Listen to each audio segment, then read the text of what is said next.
स्वागत छ साथीहरू हजुरहरूलाई मेरो भिडियो हेरिदिनु भएकोमा धेरै धन्यवाद। आज हाम्रो ग्लोरियाको मौसम धेरै राम्रो भइरहेको छ। सो किसानहरूलाई पनि धेरै राहत मिलेको छ र अन्य हामी सबैलाई पनि धेरै राहत मिलिरहेको छ। आज हाम्रो इन्द्र देवता धेरै खुसी हुनुभएको छ, त्यसैले बर्सात पानी भएको छ र किसानहरूलाई धेरै राहत मिलिरहेको छ। साथीहरू हजुरहरूलाई के लाग्छ? What is life? मेरो विचारमा लाइफ भनेको वाटर, जसले जस्तो बग्यो उस्तै देख्छ। Life is water. So life is so short, so enjoy and happy. अरू के बोल्नु नि त्यस्तो खासै आउँदैन है। मौसम चाहिँ यस्तो राम्रो बनिरहेको छ। हेर्नु, म हजुरलाई मन्दिर देखाउँछु। त्यो राधाकृष्ण मन्दिर हो।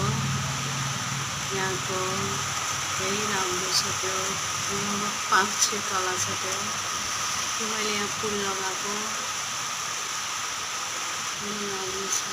त्यसपछि हेर्नु पानी पऱ्यो।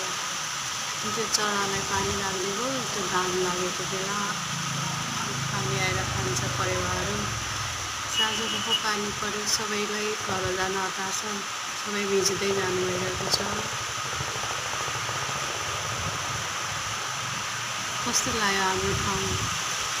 आई थिङ्क राम्रो लागिरह्यो होला है।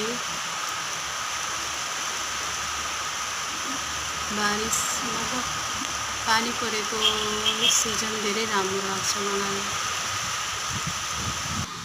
भिज्न। हावा कस्तो चलिरहेको छ।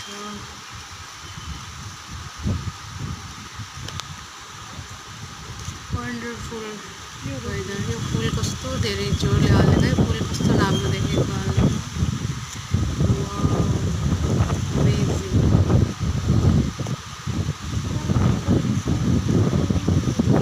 नेचरलाई इन्जोय, म चाहिँ नेचर प्रिय है। नेचरमा एकदम मनपर्छ। चराहरूले पानी खाँदा के हाल्दो रहेछ है, ढुङ्गाहरू।